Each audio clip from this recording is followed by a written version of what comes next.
काय मी त्या उद्देशाने रामू येईल, शिवा म्हणजे त्याचे म्हणजे ते पोतक शिवा म्हणजे शिवा येईल, निदान 2 नावं तर येतील ना.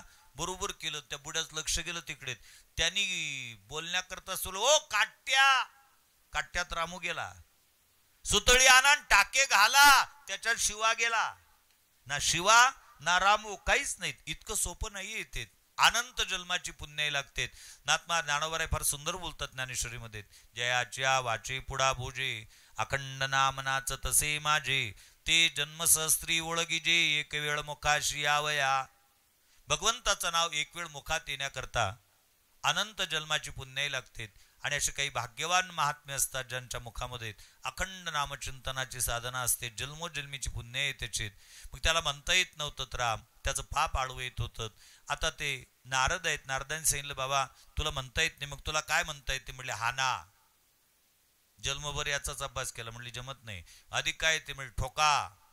म्हणले ते जमत नाही. अधिक काय येते? म्हटले मारा. म्हटले चालेल, मारा चालेल, पण मारा मारा म्हणत असताना ते धारा प्रवाहात मन मारा मारा मारा मारा मारा मारा मारा मारा मारा करता करता तर राम राम राम राम राम राम झालं.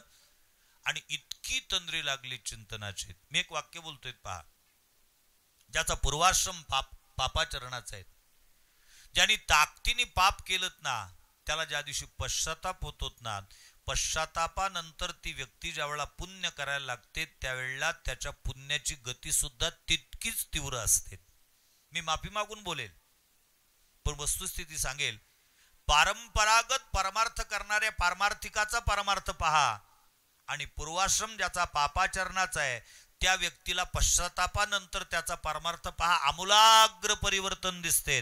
परंपरेने परमार्थिक पंक्तीच्याच वेळेवर येतात का? पिढीजात माळकरी येते, त्यांना माहित आहे पुंडलिक वरदा कधी होते, त्यांना माहित आहे प्रवचन कधी संपते, त्यांना माहित आहे पंगत कधी बसते, त्यांना माहित आहे पंक्तीत कोण्या बसावं लागते, वाळणारा ओळखीचा असला की कोण्याही पंक्तीत बसलं तरी चालते.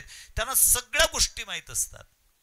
परंपरेने पंढरपूरला जाणारे वारकरी पा पिढीजात 7-7, 8-8 पिढ्यापासून वारी आहे. त्याला म्हणा का तुम्ही पंढरपूरला येत असता का? त्याला अपमान झाल्यासारखं वाटतं. हो म्हटलं महाराज तोंड सांभाळून मला येत असता म्हणजे 8 पिढ्यापासून बघते आपली वारी, चुकली नाही अजूनही. म्हटले बा चुकलं, मला दिसले नाही. मग पंढरपुरात असतात तर कोण्या मठात उतरतं? म्हणजे मठात बापापासून ते बळव्याच्या घरची खोली आहे, आता त्याने अशी मस्त बनवली, एसी आहे, तिथं सगळी व्यवस्था अटॅच आहे, गिझर आहे, शावर आहे, सगळं तिथंच. म्हटले ठीक आहे. आंघोळीला कोण्या घाटावर असतं? म्हटले आंघोळीला घाटावर, पंढरीचा वास कोण जाईल घाटावर? मग तिथंच म्हटले मस्त गरम पाण्याने आंघोळ करतो. आणि म्हटले मग प्रवचन श्रवण करण्यासाठी कोण्या मठात येतात? म्हटले प्रवचन उठायला उशीर होते, 9 वाजता उठतोच महाराज. 9 वाजता उठले की दुधाची पिशवी आणा, चहा करा बादशाही, आणि टोस्ट ब्रेड खाल्ली की मग स्वयंपाकाची तयारी करू लागते. 12:30-1 वाजता स्वयंपाक वाजता, 2 वाजता जेवण केलं की 2 ते 4 तुम्हाला माहिती झोपा लागते आपल्याला. 2 ते 4 झोप झाली, पुन्हा 4 वाजता चहा, 4 वाजताचा चहा झाला की पुन्हा 5 वाजतापासून स्वयंपाकाला लागा लागते. संध्याकाळचा स्वयंपाक महाराज सगळं हातान करावं लागते. हो, दिवस त्याच्यात जाते. कीर्तन नाही, प्रवचन नाही, चंद्रभागेचं स्नान नाही, नगर प्रदक्षिणा नाही. महाराज कधी कधी तर पांडुरंगाचं दर्शनही होत नाही. मग कशाला जात रे पंढरपुरात? टोले घ्यायला काम नाही, नाम नाही, गर्दी करतले का घरी मरणं. म्हणजे जे घरी करायचं असेल तेच करण्याकरता पंढरपुरात. हे पारंपरिक वारकरी आहेत. पण ज्याचा पूर्वाश्रम पापाचरणाचा आहे त्याला पश्चाताप झाला आणि तो येऊ द्या, तो एकही कार्यक्रम सोडत नाही, काकड्यापासून तर हरिपाठापर्यंतचा. अगदी तन्मयतेने तो कार्यक्रम करतो. तसं वाल्याचा पूर्वाश्रम पापाश्रणाचा आहे. पण आता आमूलाग्र परिवर्तन होते.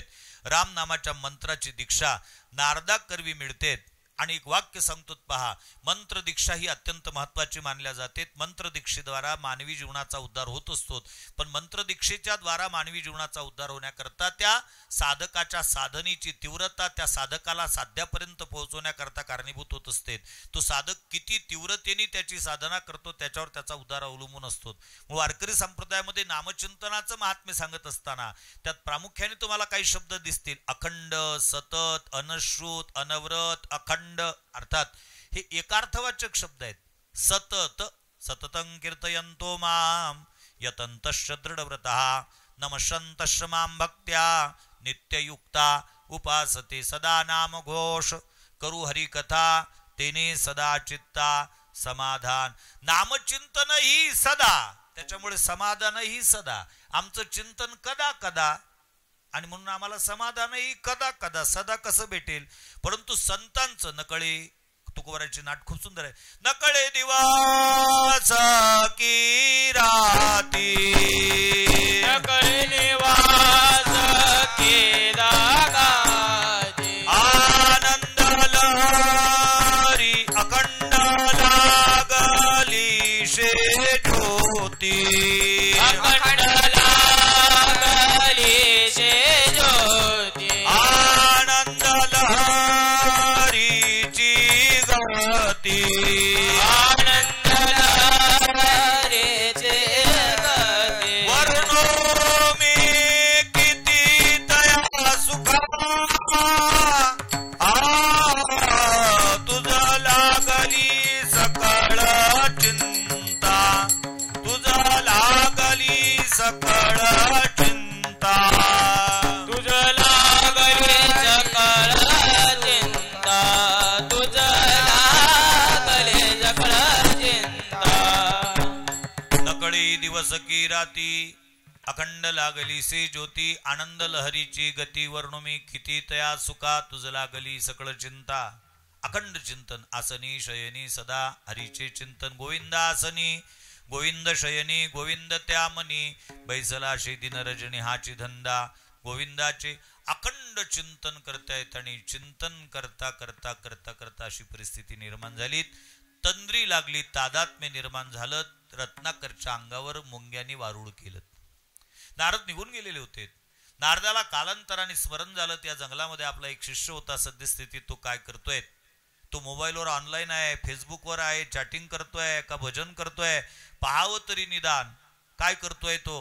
कीर्तनात बसलेला आहे, कथेत बसलेला आहे का अधिक कशा धुंदीमध्ये तो आहे?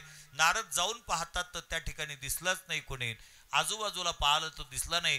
परंतु नामचिंतनाचं सामर्थ्य एवढं मोठं होतं, एवढी मोठी तंत्रे होती.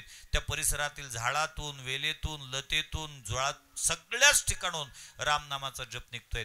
मला स्वाभिमानपूर्वक सांगावंसं वाटतं, ही परंपरा वारकरी संप्रदायाच्या संतांच्या जीवनामध्ये दिसून येते. जगद्गुरु तुकोबाराय भांडारा, भामचंद्र आणि गोराळा 3 डोंगरावर भजन करण्याकरता जायचे.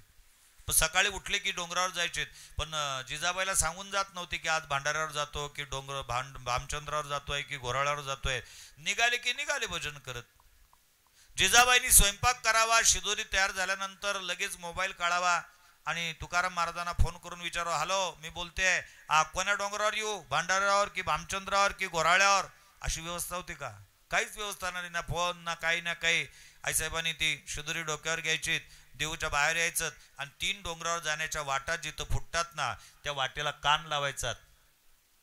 ज्या वाटेवर जगद्गुरु तुकोबाराचे चरणचिन्ह अंकित झालेले आहेत, त्या जगद्गुरु तुकोबाराच्या पाऊलाच्या ठशातून विठ्ठल विठ्ठलचा ध्वनी निघत होतात, रामकृष्णरीचा ध्वनी निघत होतात. त्याच्याहून अंदाज काढून जिजाबाई त्या डोंगरावर जायच्यात. चोखोबाराच्या अस्थि विठ्ठल विठ्ठल म्हणत होत्यात, जनाबाईच्या गोऱ्या विठ्ठल विठ्ठल म्हणत होत्यात, अर्जुनाचे केस जय कृष्ण श्रीकृष्ण म्हणत होते.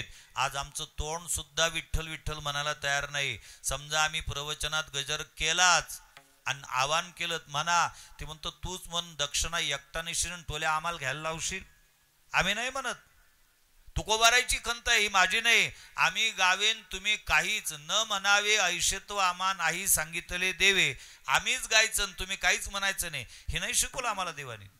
त्यांचा जप चालू होता, श्रीराम जय राम जय जय राम, श्रीराम जय राम जय जय राम, श्रीराम जय राम जय जय राम, श्रीराम जय राम जय जय राम, श्रीराम जय राम जय जय राम, श्रीराम जय राम जय जय राम, श्रीराम जय राम जय जय राम, श्रीराम जय राम जय जय राम, श्रीराम जय राम जय जय राम, श्रीराम जय राम जय जय राम.